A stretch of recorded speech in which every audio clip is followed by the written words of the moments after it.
Now, less than a week after the Indian national Hamid Nihal Ansari was released by Pakistan, India is all set to repatriate the Pakistani national Imran Warsi, who had in fact been held in an Indian prison for the last 10 years. Will this raise the hope for other prisoners who are languishing in jails on both sides of the border? Take a look. Call it a return gift or a reciprocal gesture, India has decided to release a Pakistani national Imran Warsi, who has been in Indian jail for a decade now.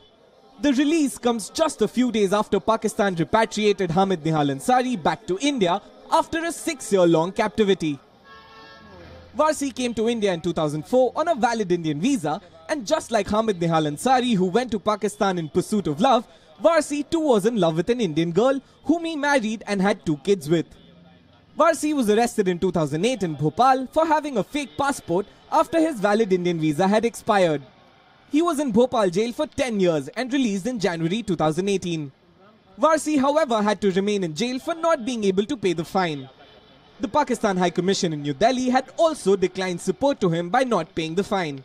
But now, India is set to repatriate Warsi on 26th of December via the Wagah border.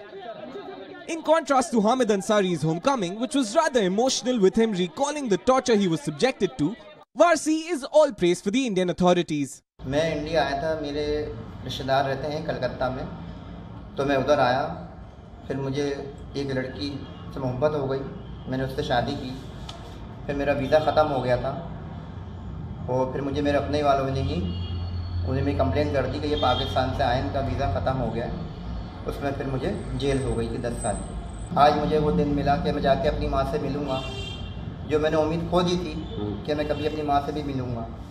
आज इन सब की मेहनत की वजह से अब मैं अपनी माँ से जाके मिलूँगा। The move comes as a ray of hope for the 11 Indian prisoners who have completed their sentence but are still languishing in Pakistan jails. Pakistani side claims to have 32 of such Pakistani national prisoners in Indian jails as well.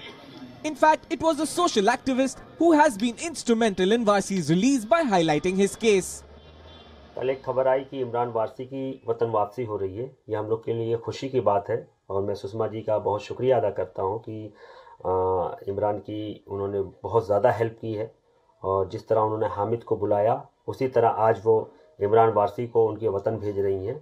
मैं सुषमा जी का दिल से शुक्रिया अदा करना चाहता हूं। The move has widely been welcomed from both the sides of the border, with hopes that this goodwill gesture will pave way for a thaw in India-Pakistan ties. But concerns also loom large given the sway that military establishment holds in Pakistan when it comes to taking crucial decisions affecting India-Pakistan ties. It comes to the fact that there is duplicity of power in Pakistan. The previous civilian government, even if it wanted to, which I think it did, wanted to issue visas to the Judicial Commission and let the process go through, had to go through other powers that are in Pakistan, the other powers that are now allowing the current civilian government to take steps such as the Kartarpur step that this so-called civilian government was allowed to take. So I would be more positive now that this current government will be given more leverage by the military establishment. Imran Warsi's release by India comes a week after Pakistani authorities released Hamid Nihal Ansari after 6 years in jail. The release is a ray of hope for so many Indian and Pakistani nationals who are languishing in each other's jail. This also shows that New Delhi and Islamabad might not be talking to each other but are keen to increase people-to-people contact. With my colleague Anas Malik, Siddhant Sibbal for Wion, World is One in New Delhi.